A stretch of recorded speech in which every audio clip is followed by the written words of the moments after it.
right. All right. Well, it is 9 o'clock, so we're going to go ahead and get started, and we'll do some quick introductions. I'm Daniel Klatzker. I am the principal here at Lexington. For those of you guys who are just joining us for the very first time, and then I'll introduce, well, I'll let them introduce themselves. Everybody, I'm Lauren Choi, assistant principal. Nice to be with you. And hello, everyone. My name is Jonathan Barba. I'm the Family and Community Engagement Specialist at Lexington. So we have registered about 35 families that were going to come and join us today for this important information about state testing that Ms. Choi, who oversees our state testing, she's going to go ahead and give us in a few minutes. We are going to be recording this. It looks like we are already recording. Feel free to mute your mics. If you are so daring, you can go ahead and take yourself off camera, but that's okay if you don't want to. And then what we'll do is after the state testing presentation, which is going to be very, very short, we're going to go ahead and we'll give you some updates and answer any questions. But I'm going to share with you, we've had quite a busy week, and we're excited for today. It's St. Patrick's Day, but we have our St. Patrick's dance with almost 400 students that are going to be attending. It's going to be exciting. We have our Tolerance Summit that's been happening yesterday and today in our NPR, but I'll share all of that with you in a little bit. But we're going to get into state testing. Every year, California has to go through CAASP and the state testing, and Ms. Choi is going to share with you what that's about and how it's going to look here at Lexington. All 7th and 8th graders do participate in the state testing. And then again, feel free to have, if you have any questions, put it in the chat box, and I will go ahead and write in the answers. And then I can also share some information about summer school at the end of this presentation. All right, without further ado, I'm going to turn it on over to Ms. Choi, and she's going to present on how we're going to move into the next phase of 4th quarter and state testing with everybody. All right, thank you, Mr. Klatzker. Good morning. It's great to be with you all on St. Patrick's Day, talking about state testing. So the CAASP will be administered starting on Wednesday, March 30th. And if you're curious about what it stands for, it's the California Assessment of Student Performance and Progress.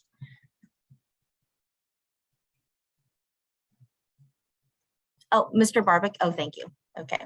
All right. So just wanted to give you a brief overview of what the CAASP entails. CAASP is the umbrella that these other tests fall under.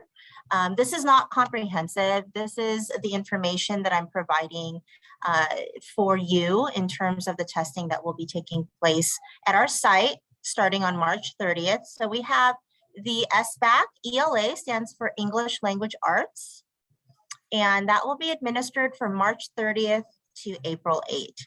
So in total, it's about a week and a half.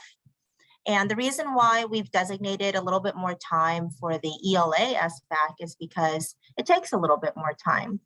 If you take a look underneath with that bullet point, there's a performance task that the students are engaged in, and that involves reading and writing, and that generally takes a bit more time.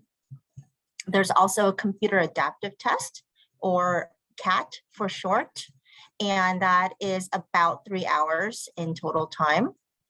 And for the math, there is 1 week that's been designated for testing, April 18th through the 22nd. And they also have a performance task as well as a computer adaptive test as well. For the California Science Test, which is also called the CAASP, that's just for 8th graders, and that's for April 11 through 15. And that is 1 computer adaptive test for about 2 hours in length is what it takes. Ms. Choi, can you explain real quickly what does it mean that the computer adaptive test? Sure. It'll be on the next slide, I believe. Perfect. This is just the overview. Oh, well, it will be on a future slide. So let me just talk about this first. So why does the testing matter for students? One of the reasons why it matters is because they can earn a seal of biliteracy if they're EL learners. So if the student is an English language learner One of the criteria for reclassification is not just a 4 on the LPAC. The LPAC is just a test for the English language learners, which has already been administered at Lexington. That's also under the umbrella of the CAASP. But they also need to take the SBAC, and their ELA score in the SBAC also helps to determine if they reclassify from English language learner to proficient. And a seal of biliteracy is basically a designation that shows that this student is not just biliterate, but, excuse me, my radio, but highly biliterate, depending on the score that they get on the SBAC. So those are two of the reasons why it matters for students, especially if they're English language learners. I believe that at the high school level, if they were to receive a seal of biliteracy, for sure it would be a seal on the diploma, as well as, depending on the site, maybe they get a special cord or recognition. It also has significance for placement for community colleges and Cal States. And for our school site and any school site that uses the scores, it's a college and career indicator on the California dashboard. So the California dashboard is a way of measuring student progress for all schools. And this is one of the indicators, the scores on these tests that show up on that dashboard that's available for public view for anyone to take a look at. Next slide, please. So I'm going to go ahead and address Mr. Kloster's question. So he asked what the computer adaptive test looks like. That's, I believe, what is, oh, here we go. Thank you. So we'll just do this, and thank you, Mr. Barba. And then we can go back to that other slide. So what does it mean to be computer adaptive? It means that there are multiple choice questions, but the level of difficulty adapts to the student's ability or what they demonstrate in terms of their ability to answer the question correctly. So as students answer questions correctly, then the difficulty level continues to increase. And so that's how it's adaptive or computer adaptive. So just level of difficulty to students' abilities. Student is scored on the number of correct answers for this portion, as well as the difficulty of the questions completed. So, you know, if, and I'm sure our students wouldn't do this, but if the students weren't really answering the questions and they were just marking whatever, then the computer will pick up on that, and the questions will become more and more easy, let's put it that way, or the other way around. So that's the CAT, and it's multiple choice questions. For the PT, the performance task, it's an opportunity to for the students to show their higher order thinking skills. So that's why they're going to be engaging in writing. They're going to be reading. And by reading, it could be reading a written passage, or it could be reading a graph or a table or a chart of information, and then writing a response.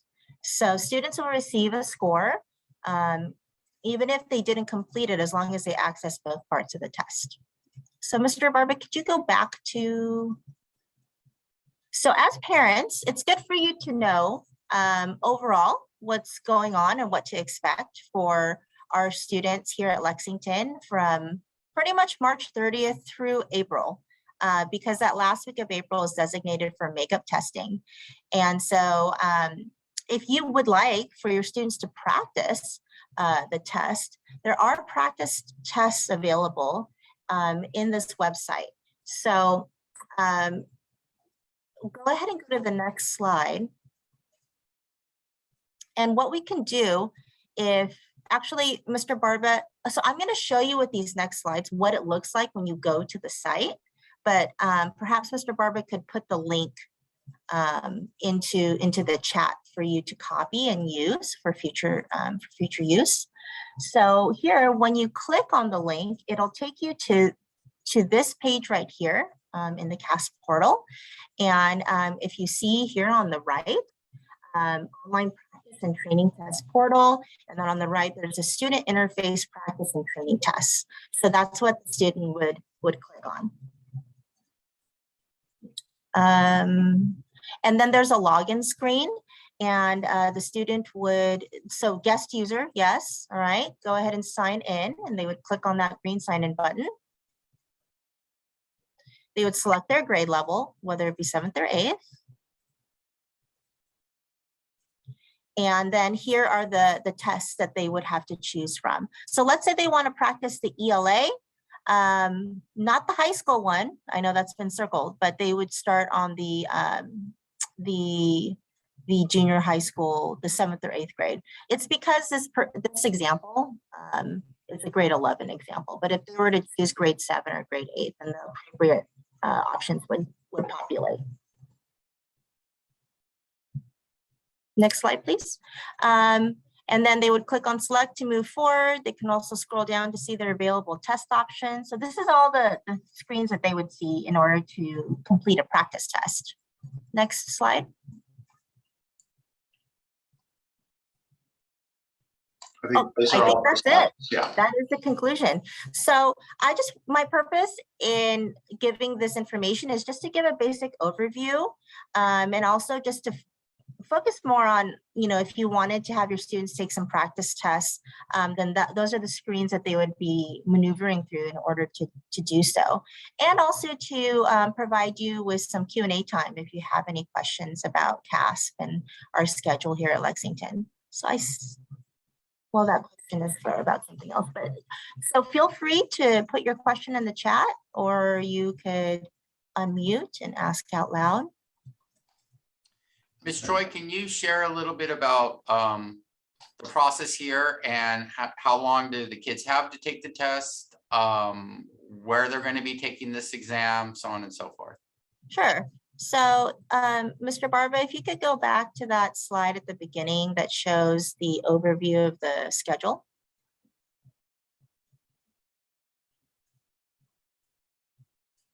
Okay, so in terms of, let's start with ELA. So the students will be off on spring break next week, and then they'll return. They'll have Monday and Tuesday, and then on Wednesday, which is March 30th, in their ELA class, that's when they will be testing.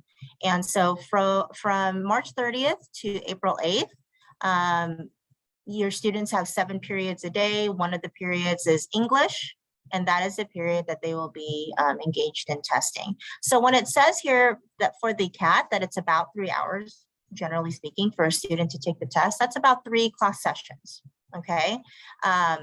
It's an untimed test, so students have more time if they need it.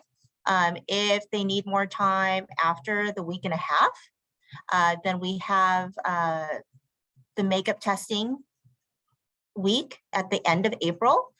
We could have them makeup test then. There's also other possibilities in terms of the schedule, but it is untimed and they get as much time as they need. And then same goes for the math. If your student has math 3rd period, then the week of April 18 to 22, your student would be taking the math test. And then for science, it's just for 8th graders and same thing. So the week of April 11 through 15, they would be taking the test during their science class. Ms. Troy, can you, what about any students that need special accommodations or various things embedded into their exam? Yeah, so if your student has an IEP and they have an accommodation, for example, if they need a separate setting, the teachers who are special ed teachers would be taking those students to another setting, to a class, to their own classroom. And so it would be a smaller number of students who are testing in another classroom if they have that as an accommodation. So there are 2 kinds of accommodations. There's embedded and non-embedded. Embedded means that it's in the test. It's within the test. So for example, if your student has an embedded calculator, then that will be set up for them already in the system and they'll be able to access it. If it's a non-embedded accommodation, then that would be like separate setting, okay? And we would make arrangements. The special education teachers have already done that. Now there are universal accommodations for students that are important to note. So that's a great question, because especially if, we're all a little bit cobwebby, right? In terms of state testing, I know that they took it last year, but it was virtual, so it's different.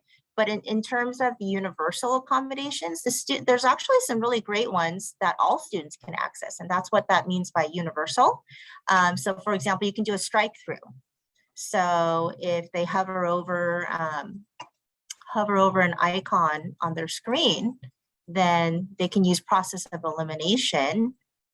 So let's say they read a question on the cat and they know, okay, it's not A and it's not B. It might be C or D. And they could strike through A and strike through B, and then those two options will go away. And then they can just see C and D and try to figure out between those two, which is the better choice. So that's just an example of a universal accommodation that all students have.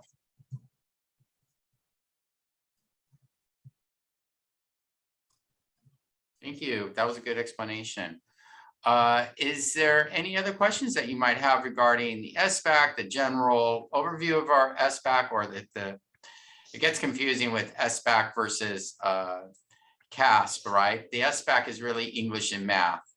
And then the science test, we call it the CAST, the California Science Test. So I can see how that can be confusing at times. Is there any other questions that you might have? Please feel free to unmute your mic or put it in the chat box. If you have a question, I'm sure other parents will also have the same question.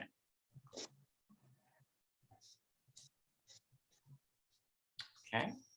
Well, we're going to go ahead and post this recording on our website so that if you want to go back in and review the instructions on how to administer a practice test for your child, then that'll be on our website as well. And then you can go ahead and have your child take that practice test as well.